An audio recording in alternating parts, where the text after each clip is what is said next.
Assalamualaikum warahmatullahi wabarakatuh. Alhamdulillahilladzi ja'alana min talabatil ulumi syar'iyyah linakuna du'atan fi nashri at-ta'alim al-islamiyah.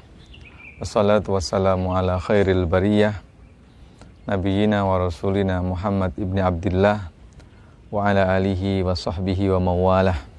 Wala haula wala quwata illa billah. Allahumma anfa'na bima 'allamtana wa 'allimna ma yanfa'una wa zidna ilma. Sahabat-sahabat semua yang dirahmati Allah Subhanahu wa taala, alhamdulillah pada pagi hari ini kita berada di 25 Ramadan. Tentu kita senantiasa berdoa mudah-mudahan Allah Subhanahu wa taala senantiasa memberkati kehidupan kita. Salah satu di antara disiplin keilmuan yang dikenal di dalam ulumul Quran adalah ilmu munasabah. Ya, ilmu munasabat. Sebuah disiplin keilmuan untuk mengetahui korelasi antara surah dengan surah lain, antara satu ayat yang lain. Boleh juga disebut sebagai interconnecting antara surah dan antara ayat. Oleh karena itu kita mendapatkan sebuah topik al-munasabatu baina suwari wal ayah, interconnecting antara satu surah dengan surah yang lain, antara satu ayat dengan ayat yang lain.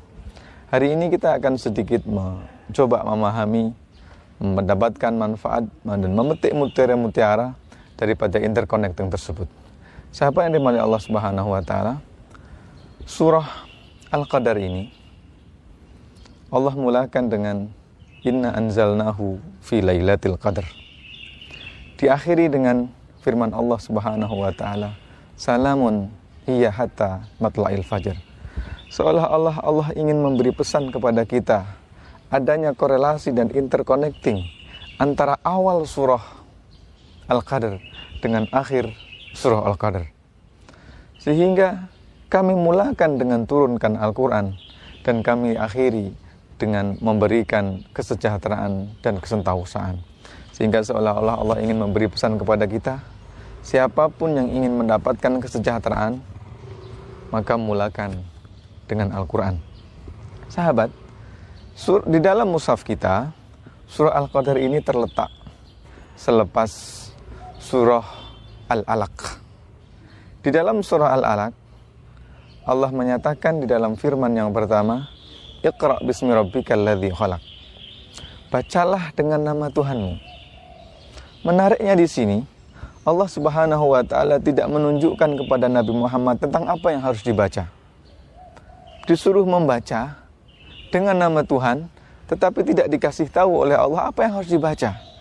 Dan ternyata Allah memberi informasi bahwa sesuatu yang harus dibaca itu adalah di dalam surah yang datang selepas surah Al-Alaq, yaitu surah Al-Qadar. Sehingga Iqra' bismi rabbikal ladzi khalaq yang Allah sebut di dalam ayat pertama daripada surah Al-Alaq, itu dijelaskan oleh Allah Subhanahu wa taala surah apa yang dibaca, apa yang harus dibaca, apa yang harus dibaca.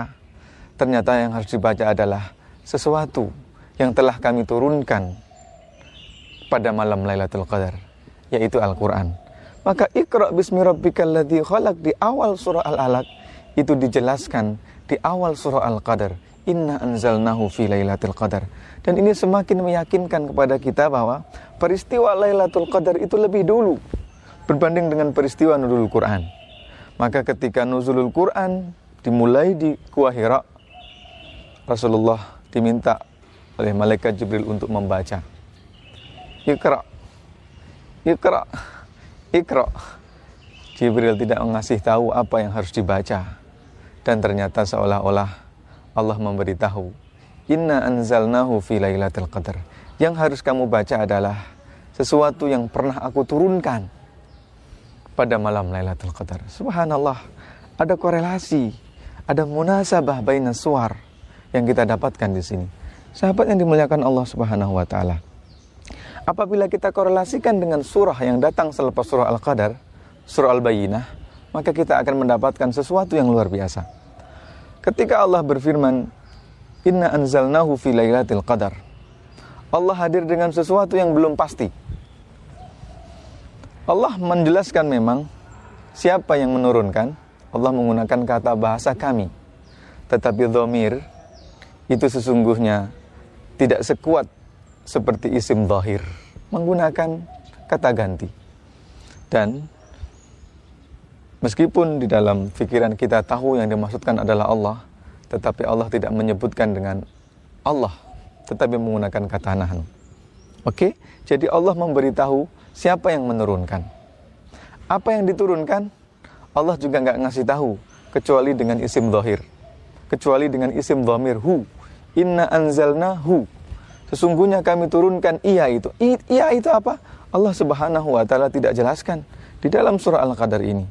Dan yang lebih menarik adalah Allah juga sama sekali tidak menjelaskan kepada siapa itu diturunkan. Inna anzalnahu fi lailatul qadar. Sesungguhnya aku turunkan dia, Al-Quran itu tentu pada malam Lailatul Qadar. Siapa yang menurunkan? Allah, kami. Ya, apa yang diturunkan? Hu, alias Al-Quran. Kapan diturunkan? Pada malam Lailatul Qadar. Tetapi kepada siapa diturunkan? Allah Subhanahu wa Ta'ala tidak menjelaskan. Dan ternyata semua pertanyaan tiga tersebut dijawab oleh Allah Subhanahu wa Ta'ala di dalam surah Al-Bayyinah. Apa Allah mengatakan? Rasulun, lihat, minallahi suhufan mutahharah. Ketika Allah berfirman mengatakan Rasulun, ini berarti Allah sedang menjelaskan kepada siapa Al-Quran diturunkan yang tidak disebutkan di dalam pertanyaan nomor 3. Ketika Allah mengatakan minallah, sesungguhnya Allah sedang menjelaskan kami yang menurunkan itu adalah Allah. Dan ketika Allah mengatakan suhufan mutahharah, Allah sedang menjelaskan tentang hu yang telah Allah Subhanahu wa Ta'ala sebut. Apa itu suhufan mutahharah? Fiha kutubun qayyimah, yaitu kitab yang mulia. Apa itu kitab mulia? Tentu yang dimaksudkan adalah Al-Quran. Maka apa yang belum jelas di dalam surah Al-Qadar, itu telah Allah Subhanahu wa Ta'ala jelaskan di dalam surah Al-Bayyinah. Dan atas alasan inilah maka kemudian Allah menyebutnya dengan surah Al-Bayyinah, yang artinya adalah surah penjelas. Sahabat dirahmati Allah Subhanahu wa Ta'ala, kembali kita kepada surah Al-Alaq. Allah memulakan di dalam surah Al-Alaq dengan ungkapan Iqra, dan diakhiri di dalam surah Al-Alaq dengan ungkapan usjud waqtarib, sujud dan taqarrub. Seolah-olah Allah ingin sedang memberi pesan kepada kita bahwa apapun yang kamu baca, seluruh aktivitas bacaan yang kamu lakukan itu orientasinya harus sujud waqtarib. Maka tidak ada artinya kita ini menghimpun, menyimpan semua ilmu pengetahuan yang kita baca, tetapi tidak menghadirkan, membentuk pribadi kita, pribadi yang punya spirit sujud, yang memiliki spirit taqarrub kepada Allah Subhanahu wa Ta'ala. Sama ketika Allah menyebut di dalam surah Al-Alaq, Allah memulakan dengan kami turunkan Al-Quran, dan diakhiri dengan salamun. Seolah-olah Allah juga sedang memberi pesan kepada kita bahwa kehidupan kita ini akan salam, akan sejahtera kalau diawali dengan Al-Quran. Dan ternyata munasabah yang seperti ini juga kita dapatkan di dalam surah Al-Bayyinah. Di awal surah Al-Bayyinah Allah menyatakan tentang kehadiran Al-Quran sebagai bayyinah, kehadiran Al-Quran sebagai bayyinah.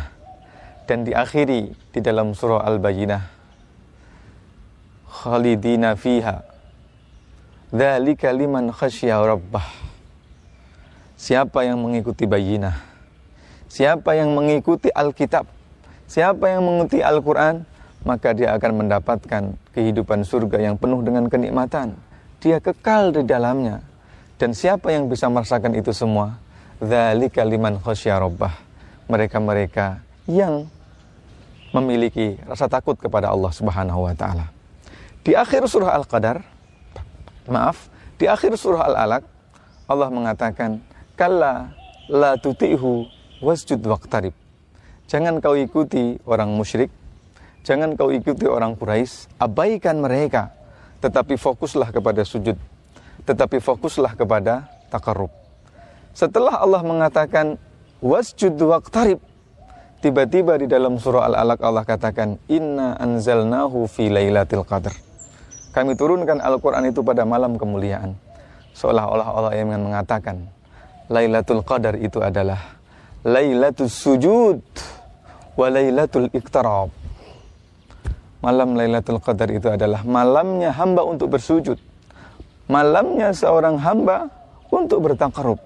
Maka siapa yang ingin mengharapkan Lailatul Qadar, hendaklah dia mengisinya dengan sujud, hendaklah dia mengisinya dengan taqarrub. Seolah-olah Allah ingin mengatakan bahwa amalan yang paling mulia ketika inna anzalnahu fi lailatul qadar adalah wasjud waqtarib. Sahabat yang dirahmati Allah Subhanahu wa taala, mudah-mudahan bermanfaat para guru, para kiai dan juga para muallim. Mohon sekiranya apabila ada sesuatu, ada penjelasan yang dirasa tidak sesuai dengan keilmuan, dengan senang hati untuk diingatkan. Terima kasih. Mohon maaf atas segala kekurangan. Billahi taufiq wal hidayah wa ridha wal inayah. Assalamualaikum warahmatullahi wabarakatuh. Cep.